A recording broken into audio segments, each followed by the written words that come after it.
meeting to order, please. Please rise for the Pledge of Allegiance.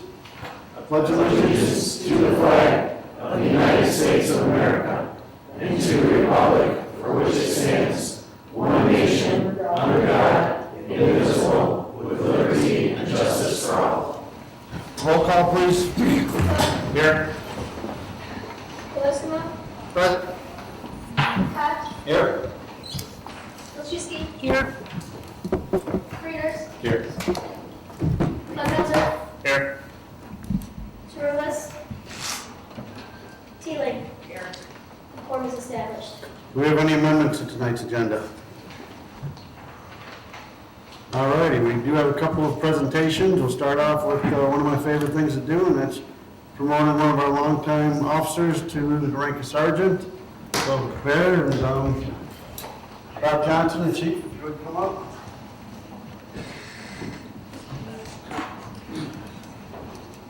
Copy for yourself. We'll swear you in first, and the rest of the officers will identify your career. Please raise your right hand. I, please state your name, I, Bear Raymond Fitzmark, having been promoted to the office of sergeant having been promoted to the office of sergeant in the United City of Yorkville, in the United City of Yorkville, in the county of Kendall, aforesaid, in the county of Kendall, aforesaid, do solemnly swear do solemnly swear that I will support the Constitution of the United States that I will support the Constitution of the United States and the Constitution of the State of Illinois, and the Constitution of the State of Illinois, and that I will faithfully discharge the duties and that I will faithfully discharge the duties of the office of sergeant of the United City of Yorkville Police Department of the office of sergeant of the United City of Yorkville Police Department according to the best of my ability. according to the best of my ability. Congratulations.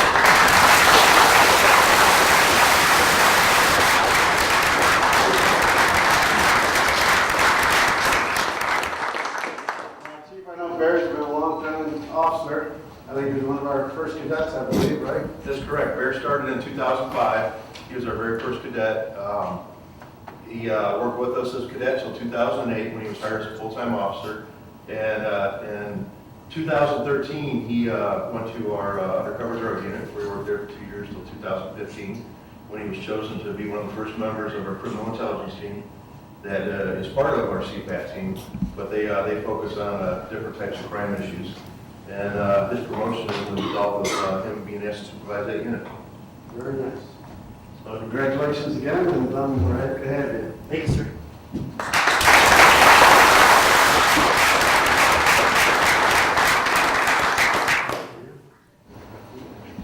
Okay, yeah, you want to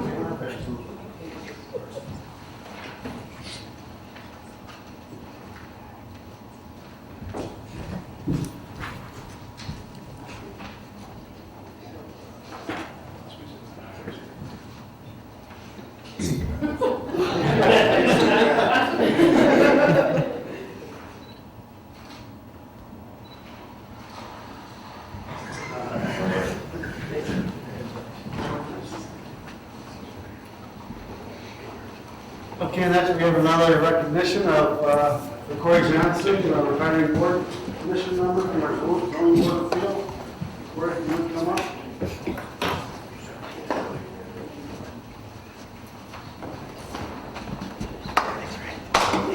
We have a certificate of recognition for all your years that you've been on the zoning board of appeals. The mayor and city council of the United City of Yorkville present the certificate to Corey Johnson. So I deepest gratitude for the time you volunteered to our zoning board of appeals from June 2009 through July 2016.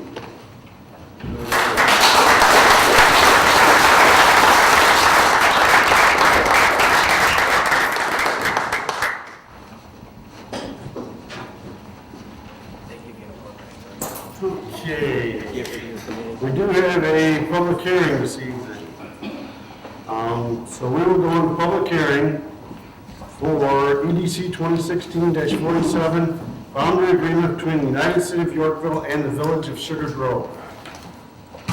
Do we have anyone from the audience who would like to say anything about this boundary agreement between the City of Yorkville and the Village of Sugar Grove? No comment from the public? Anyone from City Council have anything to say? All right, we'll go out of public hearing. Makes your job easy, doesn't it? Okay. Do we have any citizen comments on items that are on the agenda this evening?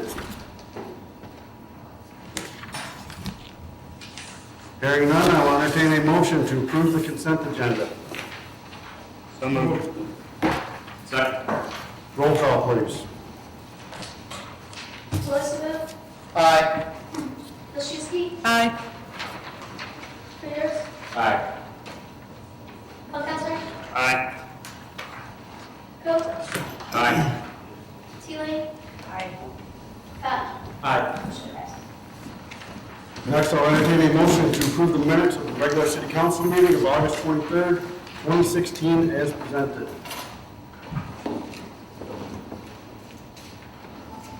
Second. Comments, questions, or corrections on the minutes? Hearing none? Oh, yes, sir. One comment. I believe I said the word woo twice. There were no woos. Yeah, I think we should have the woos in the minutes. Absolutely. Add the woos. Any other comments or corrections on the minutes? All those in favor of approving the minutes as amended, please state aye. Aye. Opposed? All right. On the mayor's report, I do have a couple of proclamations, lengthy ones, so bear with me while I read through these for you. First is a proclamation for the Yorkville Library Mini Golf Fundraiser Day. Whereas libraries provide access to information and also serve as community centers. Whereas the Friends of the Yorkville Public Library is a support group for the library.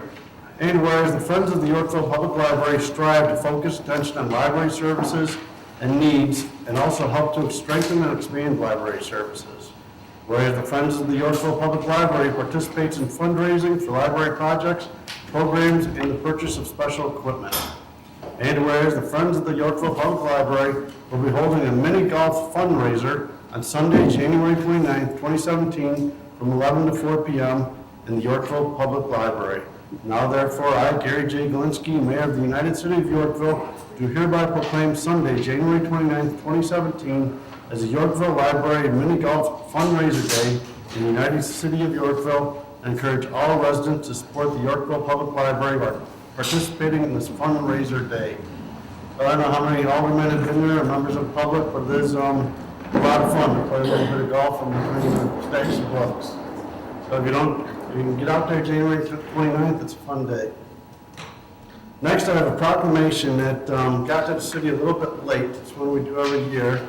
And even though it was late, I still wanted to get it in because it's one of my favorite proclamations of the year.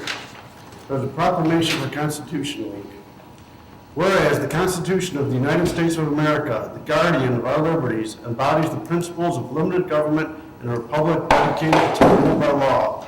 And whereas September 17th, 2016 marks the 229th anniversary of the framing of the Constitution of the United States of America by the Constitutional Convention. And whereas it is fitting and proper to accord official recognition to this magnificent document and its memorable anniversary, and to the patriotic celebrations which will commemorate it. Whereas Public Law 915 guarantees the issuing of a proclamation each year by the President of the United States of America designating September 17th through 23rd as Constitution Week. Now therefore, I, Gary J. Galinsky, by virtue of the authority vested in me as Mayor of the United City of Yorkville, do hereby proclaim the week of September 17th through 23rd as Constitution Week, and ask our citizens to reaffirm the ideas framers of the Constitution had in 1787 by vigilantly protecting the freedoms guaranteed to us through this guardian of our liberties. Dated this 27th day of September, 2016. Okay, we have no public works, economic development, or public safety reports. Admin committee report, we do have one item, so I will turn that over to Alderman Wilczewski. I'd like to entertain a motion to approve a resolution regarding home rule powers and authorize the mayor and city clerk to execute. We have a motion, a second. Comments, questions? Comments or questions? Just a quick comment. Yes. We discussed in administration committee about the importance of making sure that the people that come after us that sit in these luxurious and comfortable chairs understand that the taxing power is not something that you can surprise upon people. Out of all the discussions I've had with everyone, they're not afraid of us sitting here right now. They're afraid of new interpretations of us in the next 8, 12, 15, 16 years, whatever. So however we do move forward with this, I said so in committee. I just want to make sure that we don't make it a simple swipe of the pen to be able to kind of reaffirm a lot of the home rule powers. The Woodstock rule is a really good basis, but I wouldn't mind going a little bit stronger, just to protect future citizens from future boards, which might not be as good looking as we are. Any other comments? Questions? I know Bart wanted some feedback. It wasn't included in the memo in tonight's packet, but it was in the August 10th memo to the admin committee.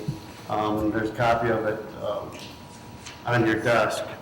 And there are just eight items that we would really like to focus on that would improve the residents' lives in Yorkville if this were to pass. I'll just outline the 8 of them. There's explanations for each of them under each heading. Well, number one, improve the city's bond rating. And I think over the years we've done a pretty good job of improving our bond rating. Fitch just upgraded us just last week, and you know, hopefully when we hear back from S&P, we'll have more good news. It will allow us to incur debt beyond 20 years. Some people may ask, why would you want to incur debt over 20 years? But a good example is the conversation we're having right now on a new water intake system. If we're spending $60 million on a project, it makes more sense to be able to debt it out over the useful life of it. And that would definitely help residents as far as how far we can go out with our debt. Reduce property tax burden on residents by shifting tax burden to out-of-towners. That's what most municipalities use home rule for. Changing the size of the city council. If we didn't limit it once before, we'd already be up to, I think, 10 aldermen and 5 wards. And we have to make that decision again in a couple of years. Being home rule, we can make it a permanent decision. Administrative adjudication improvements. I don't know if anyone has ever had to go to adjudication in a home rule community, but unlike non-home rule communities, we have to do our adjudication hearings once a week, which is very burdensome, costs a lot of money.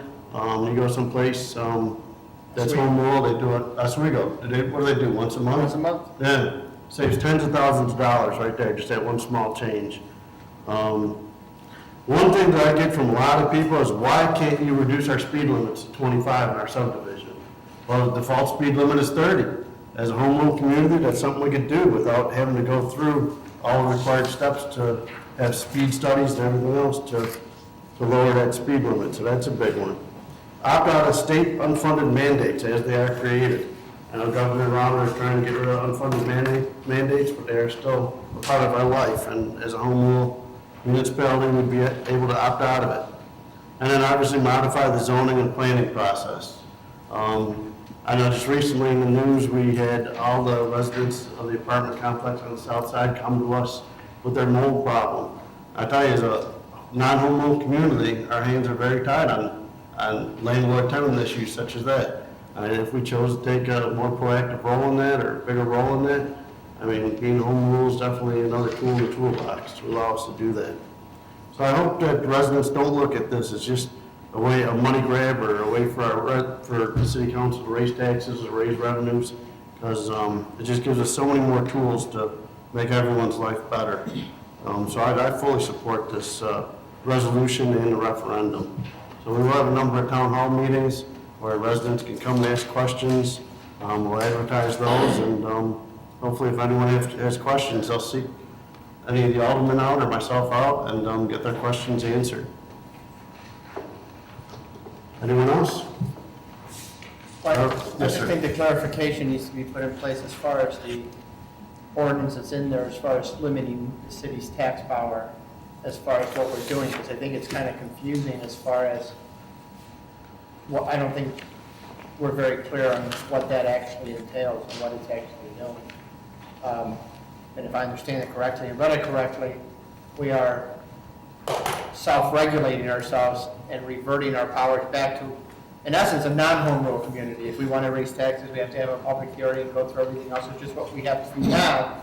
And we are in essence passing an ordinance, which even if we are home rule, will require us to follow the same non-home rule procedure if we wanted to raise taxes. We can't just unilaterally raise taxes, even though we are now home rule. We are putting that restriction on ourselves and to protect us from the not-so-good-looking future councils, as Alderman Frieders pointed out. So I think that just needs to be clear.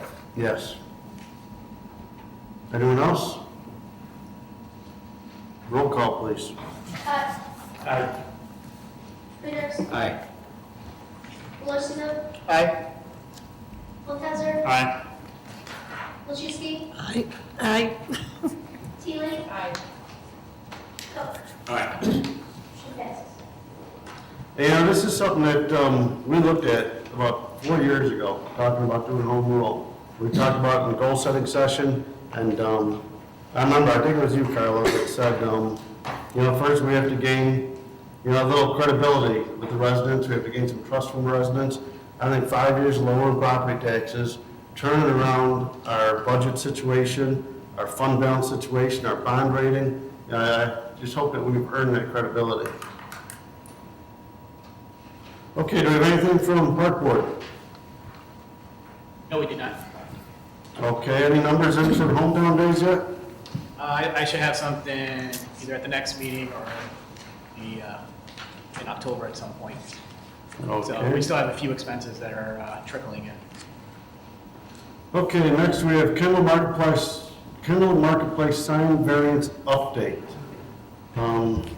Christie, you want to give us a little bit of info on this? Sure, this is just an informational item, as you mentioned. The Planning and Zoning Commission has authority to approve some types of variances unilaterally without having city council do final approval. And one of those items is if a sign variance comes before them. And in this case, the sign variance came before them that was a result of eminent domain condemnation with IDOT taking a portion of the Kendall Marketplace property for the US 34 expansion. The sign right now meets the current standard of being greater than 5 feet from the right of way, but with the taking, the sign will be less than a foot from the right of way. And so the petitioner decided to be proactive to come in and seek a variance so that the sign can remain without having to be eliminated after 5 years. And just to note that the sign, although will be within that 5-foot distance from the new lot line, the physical sign will be about 30 feet from the edge of pavement from the US 34 roadway. This passed unanimously before the Planning and Zoning Commission at their meeting, and I just wanted to forward it to you. This is information. Thank you. No city council report, city clerk's report? Any community and liaison reports? Staff reports? Any additional business? Yes, sir. Just one thing, I just wanted to remind the city council, it is Fall Fest this weekend with, in conjunction with the Knights of Columbus down at Riverfront Park. So we have a fun-filled day of activities with pumpkin pull, music, craft beer tasting, a cruise, afternoon cruise show, car show. So if everyone could attend, it'd be greatly appreciated. It's from 10 to 6 down at Riverfront Park. All right, thank you. Additional business? Anyone? If not, we will adjourn it to executive session for the litigation update and property acquisition. If you want to do citizen comments before. We can do it after. It'll be a short executive session.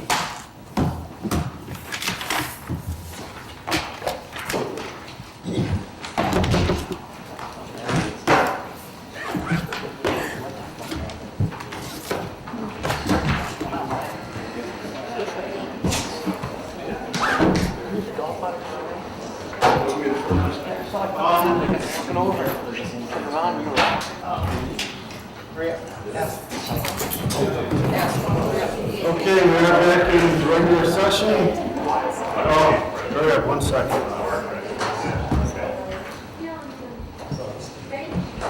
Yes. Okay, we will reconvene into regular session. Do we have any citizen comments on any items?